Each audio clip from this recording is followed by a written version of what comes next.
I'm trying to get into a good position because I don't have my tripod. Hi everyone.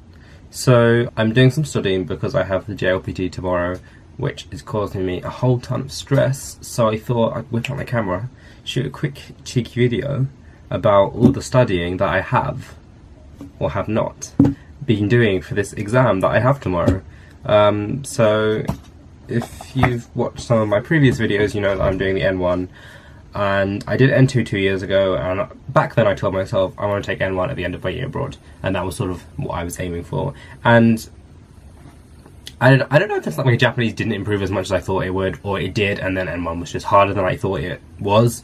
But either way, I'm still feeling like relatively not necessarily unprepared, but just not necessarily ready for the exam. I mean, I feel like having looked at some of the papers and things, it's either going to be a complete disaster or it's going to go okay. Like, I've done quite a lot of exercise books and things, and for some reason, I either do really well on them or I do really, really badly, and there's not really an in between. It's not like I'm consistently getting a certain score, so I actually have no idea how it's going to go tomorrow, which is slightly problematic because I can't predict anything. But yeah, I thought I'd do a video today about JLPT preparation, stuff I'm using, how I've prepared. I mean, ironically, I haven't actually passed N1 yet, so I'm making a video on how to prepare for N1, and then if I end up failing, then yes, I wouldn't take that advice. N1, quite a big step up from N2, I think. I mean, equally when I took N2, I wasn't particularly ready, and I still managed to pass that somehow, so I'm praying to the JLPT gods that I somehow managed to pass. In terms of textbooks for the N1, I'm using this one, which is the Nihongo so matome for bunpo for grammar. I'm also using, that's the grammar one, then I'm using this one, which is like I guess it's called, well, it just says Mojin Goi. It's like, where's the title and what's it say? Nihongo no Ryoku Shiken Tette Training, just thorough training. It is very thorough. When I say thorough, this thing, it's basically like it tells you about the vocab section, the kanji section, which for me was great because that's what I feel like I'm quite weak at. So it's good being able to practice that. The only thing is, because of the way it lays it out in the book, you've got like a little test section like the real exam, then on the other side, on the left, you've got all the vocab words. As you can see, all that kanji. Basically, like I am, my camera going to focus again. Back. Basically, like I am learning Chinese or something, because everything is in kanji, and sometimes some of them have like 5,000 strokes. I'm just like, where has this come from? Why did I not know this kanji? How am I supposed to learn the kanji? But anyway, then I'm also using this book, which is the Kanzen Master, Shin Kanzen Master Dokkai for the JLPT, which, funnily enough, I haven't actually opened yet, even though the exam is tomorrow. So I say wasted 1,400 yen on this book. It will probably come in handy at some point in the future. If I fail the exam, it will come in handy again when I'm preparing, so this is just me forward planning. I've got this one as well, the Tango Cho. Again, this one I haven't really opened that much. Everything is laid out like this, and you got one of these little red things here so that you can cover the words and then it hides the meaning, so you can sort of test yourself on the move, which is pretty neat. Haven't really used these two books that much, just because, well, there's not really any reason. I kind of just started preparing late, to be honest. But I feel like they can come useful for me. They'll come in handy sort of next year as well when I'm back at Oxford, especially maybe this one for like just vocab and stuff anyways. In terms of actual preparation though, yeah, I've sort of just been going through the textbooks. For grammar, what I did was I made grammar notes of all of the points from this book. I'm sort of looking for I have a little book here. You can see, don't know if my camera will focus on it. It says Bunpo. And yeah, basically just in terms of the grammar, I did it backwards because I had some work at the front. I'm showing you a blank page.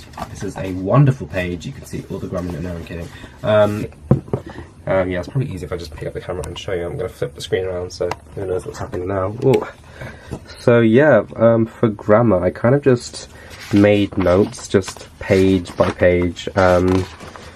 I tend to learn better when I have sort of notes written down. I like to write things out. I like handwriting things. So I think this is probably the first time you guys have actually seen my Japanese handwriting. I don't think I've ever showed you my writing on camera before. This is an exclusive with Dom. This is very exciting, showing you all this grammar that I have written out. Yeah. So as I said, I like writing things, and I try and learn from that. So this is what I did for grammar. After that, actually, because kind of on that topic, a lot of people have asked me in the past how I study or how I learn grammar, because grammar is kind of one of those things where it's a bit hard to just learn by yourself. And I kind of always just learn grammar either by just being exposed to it, or kind of doing what I did now, where I'd write it out, and then once I've written it out, I would put it into like Anki, you know, like the flashcard app. I'll put it into the Anki app, and I'll just revise and revise and revise using that. I'll have like the grammar point on one side, and the other side I'll have the meaning, some example sentences. Example sentences are important. Meaning, example sentences, how you use that but how you use that as well. Like, does it come with a verb? Does it come with a noun? Does it come with a specific conjugation? Like that sort of thing. So that's what I tend to do for grammar. For the JLPT N1 grammar, this textbook, it's divided into 7 weeks, and each week there are 6 days, and the 7th day is a review, all that stuff in the similar style to the JLPT grammar section. And I bought this book anyway at the beginning of June, which is like a month before the exam, so that was stupid for me leaving at 8 anyway. But anyway, I thought, okay, I'll try finishing all of this in 1 week. So I thought instead of doing one of the daily sections every day, I would just do one of the whole weekly sections every day. So instead of 5 grammar points a day, it was going to be 20 grammar points a day, and that way I get to finish 7 weeks of this in 7 days, because that is just how my brain works. I like to cram things. Does it work out well? No, it doesn't, because we get into a situation like now where I'm really stressed, trying to keep it all together. It's great. I thought I would try and go through that in 7 days. It took a bit longer than 7 days. It took about 10 to 14 or something. Once I wrote down all those grammar points in this book, actually there were 200 grammar points, just under 200, about 190 something, and I had 2 weeks to learn all of them. Yeah, I put that in Anki, and I was like crazy with Anki. At the start with my Anki, I was getting like 38%. I was an F, 38%. Today, 92% A. So we have made some rapid progress. This is me in my sort of cramming mode. Wouldn't recommend cramming, kids. It's not good. You don't really remember stuff for the long term, but for the short term, it tends to do the job.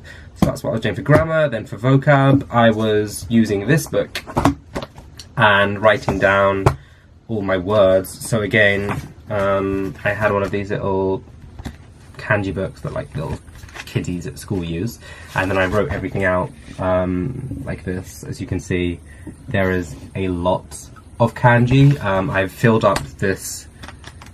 I don't think I've filled up the whole thing, but this is my 4th one of these books, I think. I've filled up tons of these in the past. Yeah, that's a lot. So I fill up that, and then I use like a Japanese app.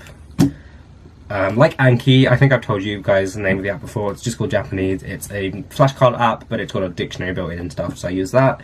And I make vocab lists, learn through that. My vocab lists now, every time I see a new word that I feel like is going to be relatively useful, I put it in the app, into my vocab list, and the problem is now that I have way too many vocab lists, but the main vocab list I currently use has over 3,000 words in it. And of course, when you're trying to prepare for an exam, 3,000 words, and you're trying to do like a vocab test, they don't all show up. So what I'll do actually is, like, if I find a word in here that I'm like studying, I don't understand it, I'm like, oh, I wonder what that is, I'll search it up, go and add it to my vocab list. Turns out it's already in the vocab list, because at some point in the past I had seen that exact same word and thought, let's add that to the vocab list so I can study it. Turns out, because the list is so long, the words never show up.